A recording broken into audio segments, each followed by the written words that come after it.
shortists, and welcome to another edition of the Short Cook.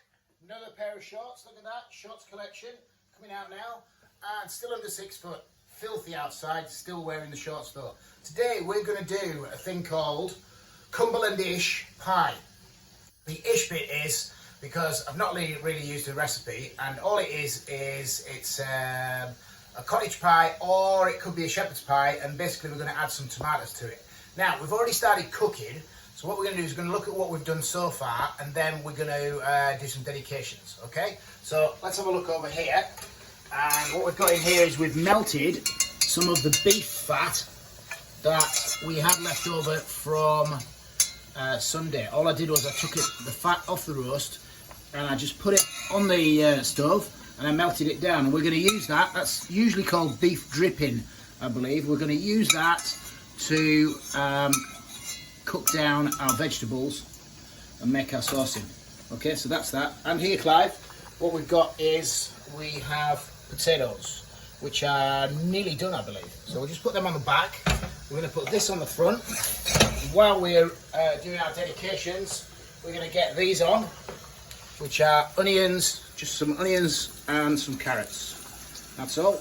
That's going to form the base of our Cumberlandish pie. So we'll give those a quick stir around. No waste on this, Clive, as always.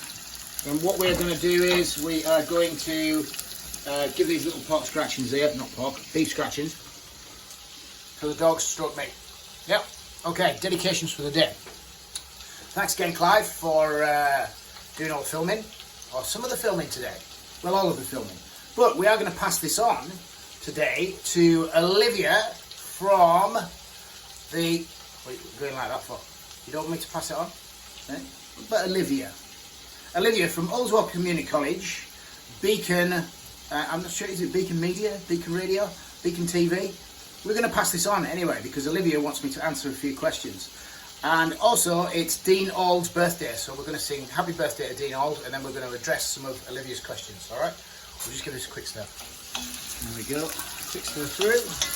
See how that beef dripping just acts like if we'd used rapeseed oil, which of course you could use, or you could use a bit of butter, just to fry it in. We'll just leave that there like that now, and we'll go over here and sing happy birthday. So here we go. Now we'll wash up this dish while our hands in the sink. Waste not, want not. So, happy birthday to you. Happy birthday to you. Happy birthday, Dean Old. You are old. Happy birthday to you. It's getting a bit stinky in here, isn't it? I might open that door in a second. Happy birthday to you. Happy birthday to you. Happy birthday, Dean Old. Who's old? I heard a rumour that he was 60 today. Who knows? He looks older. Happy birthday to you. Right, job done. Let's go over here and have a look at some more ingredients, Clive.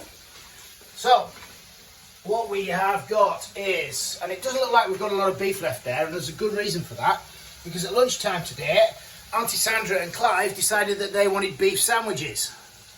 I may have joined in on that as well, but we're going to make it tasty anyway. So the beef is a minor part of it, and you could actually do this without putting any meat in at all.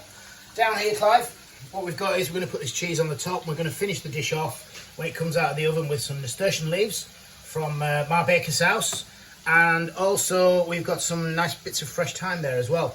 This is for the mash, so we're going to put Dijon mustard in, of course we are, because we always do. Some milk, some butter, salt and pepper. We have got Worcester sauce to go in the sauce here. We're going to deglaze the pan with some ruby port. You could do it with red wine, or you could actually do it just with water. We are going to thicken the sauce with some tomato puree. We've got a can of chopped tomatoes there. What's left of the beef that we had the other day? Magnificent beef, utterly magnificent beef. Beef stock, made with the beef bones, absolutely fantastic. And we're going to have the dish with this cabbage that's on the back there. So, that is starting to soften down nicely now. Those onions are softening down. Let's just chuck a bit of seasoning in there, Clive. So we have got lots of pepper, because we like pepper. You don't have to put as much pepper in as I do, but everybody in the Short Cook household likes the pepper, so we put plenty of pepper in there, just like that. And we're going to put some salt in. We can always add more, but we can't take it out. So we'll pop that over there and we'll give that yet another stir. And while we're over here, we're going to test, see if these potatoes are ready. Might not spoons for Clive. Right, not quite. What we're trying to do is, well, there may be actually, that big one there that isn't. Yeah, I think they are ready. You reckon? Yeah, they're ready, aren't they? Good. Right. Sieve. We've got to get a sieve out. Do that. Sieve. And we will sieve these potatoes. There we go. Smashing. Oh, we're getting a shot of the advertising at the back there, Clive. Excellent. So we just put the potatoes back in the pan and we're just going to put them on the back there for a minute and we're going to turn the back off, just like that. We're just going to let them steam and get as much water out of there as possible. In the meantime, we are back to the filling. That is softening down absolutely lovely now. So we're going to add in some tomato puree. That's all the tomato puree we have until we go shopping. I think there's probably just under a tablespoon there. So that's that in. And we're also going to fire in some Worcester sauce. Just like that. There we go. And we're going to stir that through. And we're going to leave that to cook out for a few minutes. And while we're doing that, we're going to do the work on the potatoes. Now, we've got a little friend here who's come to help. Should we have a little shot on the little friend? Hello, little friend. Have you come to help? You're usually not that helpful, to be fair. This is Ginger House Dog, and she often comes to help or hangs about my feet, thinking that something's going to drop off the side. And also we have Whitey over here as well, who is also lurking in the hope that some of these Clive. Should we try these? Try these? Yep. All right, here we go. You ready? Ready, girls? Ready? Right, Whitey, you're gonna go first. Here we go. Good catch. You? Oh, great stuff. How good's that? Right. So enough blathering on. That's cooking down nicely. Let's get this out of here and over here. Salt. Plenty of salt. A few grinds of pepper. We can always have some pepper on the top when we're done. Butter. Lots of, I'm afraid. We'll not put it all in. Milk. Just like that. Moutarde. Auntie Sandra will go nuts when she knows we put moutarde in. She does not like the moutarde as much as we do. And masher. There we are. Masher. Let's get this smasher mashed. Just like that. Absolutely cracking. I think I might do a bit of a trick here as well, Clive. I should have used the ricer. We've got a ricer somewhere. But there's nothing worse. Well, there is. There's lots of things worse. But it's fairly bad when you get lumps in your mash, isn't it? We don't like the lumps in the mash at all. Right, it's looking all right, but it's a bit thick. So I'm just going to lob the rest of the milk in there. Can't I smell the mustard? I hope Auntie Sandra doesn't come down and smells the mustard. Right. That's a bit better, a bit smoother. And then, this could go tremendously wrong. We are going to give it a whisk, just like that. Ooh. Give it a whisk. And then, I think what we should also do is, we should give it a taste.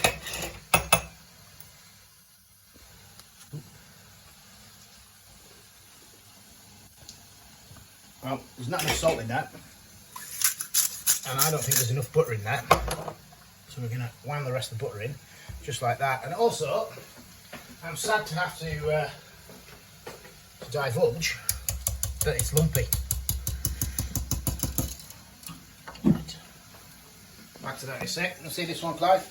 We're just going to put a little bit of port in the bottom there, and that is going to get all of the bits off the bottom. We call that deglazing. Pop that all there. A little bit of deglazing going on, and also all of the alcohol will evaporate, which just leaves us with the taste.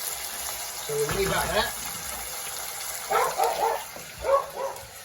We'll come back and give this another go.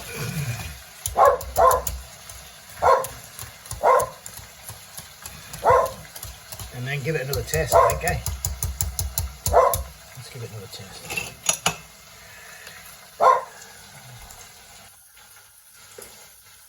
That is much tastier, absolutely. Still a bit lumpy though. Gonna need a bigger pan or something, don't I? Oh, well. This is because Auntie Sandra is the famous mashed potatoist in our house, and undoubtedly she'll complain anyway, so I'm just gonna leave the lumps in. Don't leave the lumps in, anyone. Never leave the lumps in. No lumps in mash. All right. Get rid of them. Keep your kitchen clean all the time that you cook it. As clean as you possibly can. We're just going to leave that mash over there, out of the way. We'll need it in a minute when we do our building of the dish before it goes in the oven. I'm going to open the door tonight. It's about 1,000 degrees here. What do we say, Whitey? What's that? What is it? The pigeon in the garden again. White doesn't like a pigeon. So, I think that will have evaporated off. That's nice and sticky now. Can you see that? Right, what we've got left to go in. Let's have a look. We have got chopped tomatoes. In they go, just like that. And we've got stock. And in that goes as well. And we've got a beef. The beef can go in. There we are. Move that round. That's looking good, eh? Right, we're going to leave that a few minutes to put that on a higher heat. Yep. And we're going to let that evaporate a little bit and thicken the sauce. Okay. So, in the meantime, we have some questions to answer for Olivia. First question is, what is your favourite dish that you have done on the Short Cook YouTube channel so far? Well, as coincidence would have it, it actually probably is the Shepherdsish pie that we did kind of right at the start. I think that that's on a different channel name because of some issues that we had with email, and you'll probably find it on l.hutchinson on YouTube. But that's probably my favourite one that we've done so far. Really simple, but it was really, really tasty, which kind of made me think I'll kind of repeat it today, but we've done something slightly different. All right, question number 2. All right, let's have a look. What do you recommend for a beginner cook to make? Well, I was thinking the easiest thing that we've actually done. So for a complete beginner, again, right back at the start, it's probably on l.hutchinson rather than the Short Cook, was carbonara-ish. It's a really simple sauce that you make with egg, and we've got some, I think there was bacon in there that we used, and also some pasta. And actually that's a really simple dish and really, really tasty. And the last question was, I think I can remember this one. Let me just have a quick slurp. Clive, tea. The last question was, Indian or Chinese takeaway? I know. No question. Absolutely no question. I used to live in Leeds, and I had never had an Indian until I went to university there. I think I was about 19. So that was a good 10 or 11, 10 years, just 10 and a half years ago. Yeah, true. And absolutely loved it, because actually when I was growing up, I was kind of you guys' age. We lived in Cumbria, and the menu as such was what we call now meat and potatoes. So it was very limited. It would be mince one day, it might be a roast chicken, it might be a stew, that sort of thing. Lots of vegetables, but quite a limited menu. And for me to go to Leeds and to taste this food, which was just, it was hot and it was spicy, and then all these accompaniments with it, my favourite bread in the world, naan bread, and that really is where why I would choose Indian over Chinese. I do like Chinese as well, to be perfectly honest. And I did have the privilege to work at India Gate for a while as well, in the town. And Clive worked there as well, and Clive's brother worked there as well. It's quite a dynasty. I'll not tell you what I did, but I did work there. Very little cooking was done by me, but I learned a lot. So I'd like to thank the India Gate boys as well, if any of them are watching. Because they really did give me a lift at one point when I really needed it. Indian or Chinese, Indian every time. Alright Clive, back to the dish. Here we go. So, we've got this bubbling away here, and it's a little bit thin, isn't it? So what we're going to do is we're going to chuck some gravy granules in. Just for swiftness, just to thicken it up. Stir those through. And again, is that thickening up? Yeah, that's definitely thickening up, isn't it? Right, I'm going to give this a taste. Let's have a look. Grab a spoon.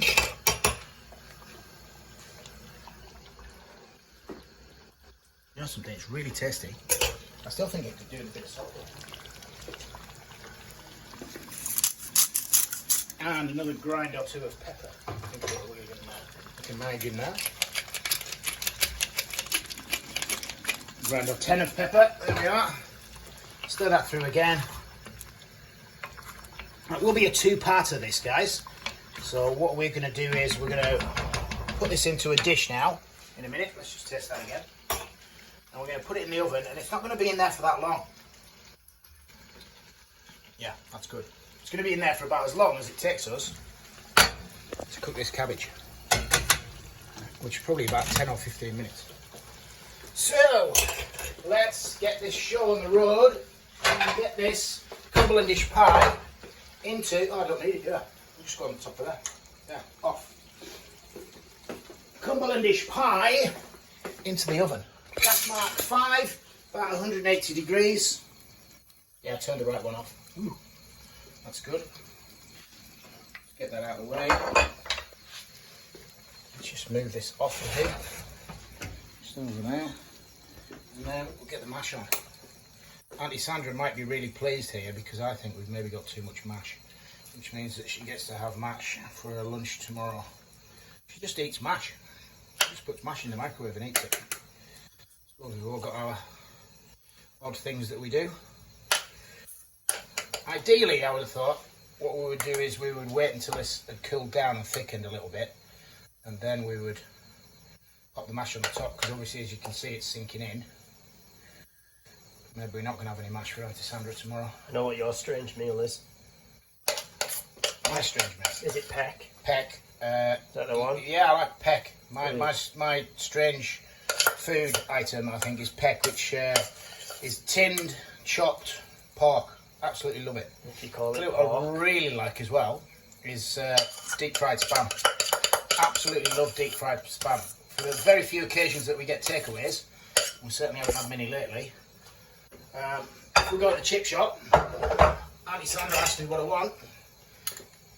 Every time, deep fried spam. Absolutely stunning. Right. We're going to need to put that in a dish, aren't we? Because it's going to go everywhere. Now, you could make this look absolutely lovely and pretty, and you could put stripes in it with a fork and all kinds of things. But what I'm trying to do there is I'm trying to make peaks and troughs. Peaks, troughs. Trough. Peak, trough.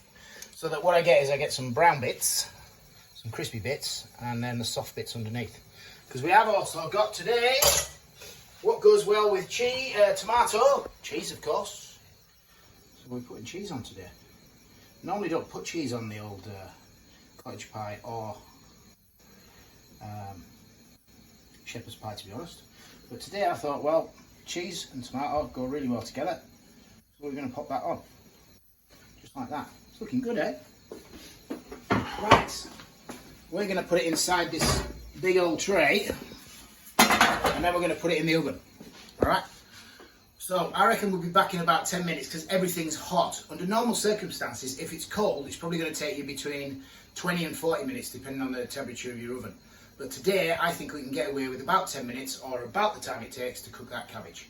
So we will see you in a very short space of time. And we're back in the room. Look at this. Look at that, Clive. Absolutely superb. I'll tell you what I'm going to do because I like doing this. I'm just going to give it a quick blast with this. The plumber's torch. You'd always have a plumber's torch in a kitchen. I'm going to give a few more bits on there. On the potato on the outside there and on the cheese. Just like that. What's that? Fantastic. Right. Now, I think that I am sorely tempted to leave that in there, to be perfectly honest. Now we'll get it out. We'll get it out. Let's have a look. Let's be brave. Here we go. Onto the trivet, the pan stand. Cabbage is done. So what I need to do with the cabbage is I need to put some butter into it. Just like that. There we go. Around the outside. And I also need to put in some salt. And cabbage absolutely loves the pepper. So we're also going to put in some pepper as well. I say some pepper. Obviously, a lot of pepper. Just like that. Just like it. Just like it. Top's coming off the pepper. It's now good. Screw that back on. Tongs. Give that a little mix around. Mix the butter and the pepper and the salt in there. Just like that. And then we'll have that off. It's quite warm. Good TV. Yeah. Have that off. And we'll have that into the nice serving dish. That is over here. This is one of the serving dishes that we haven't managed to break.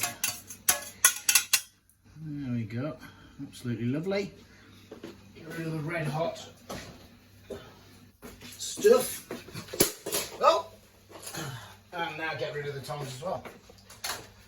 There we are. A couple of bits in there. And then a quick wipe round. Quick wipe. There like that. And we're just going to finish off this fine example of a Cumberlandish pie with some nasturtium leaves on the top here. Look a little bit like lilies. These are from my baker's garden, and I should actually point out that I was probably exaggerating a little bit earlier when I said that we had sort of basic food when I was a child, because my mother was of course an absolutely fabulous cook, and we had a range of nutritional meals and diversity throughout my childhood. So that'll cover it, yeah? She's still a good cook. Good cook. Yes, still a good cook. She's still a good cook. And here we have some thyme, which I've grown in the garden. And we're just going to scatter a bit of thyme on there as well. For no other reason than it looks quite nice. And also it tastes quite nice. Goes rather well with beef. And the lemony elements will go rather well with the tomatoey elements. We are just like that. I've got one more here. One more, and we're just about done. I'll put it in that one actually. I'm going in together. And that is just about us, I think, Clive. Can you get a good set of money shots on those fabulous meals there?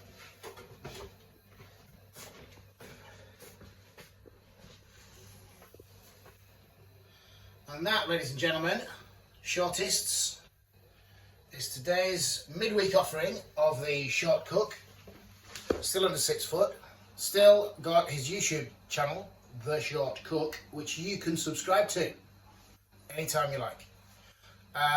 Thanks very much to Clive again today. Thank you very much to Olivia for sending me those questions, and I hope that goes out well on the sound of the beacon. Not happy with that, Whitey? No? Oh, the pigeon's back, right? And I want everybody to stay safe. Still keep safe. We will see you soon in the day job, and enjoy. Thank you.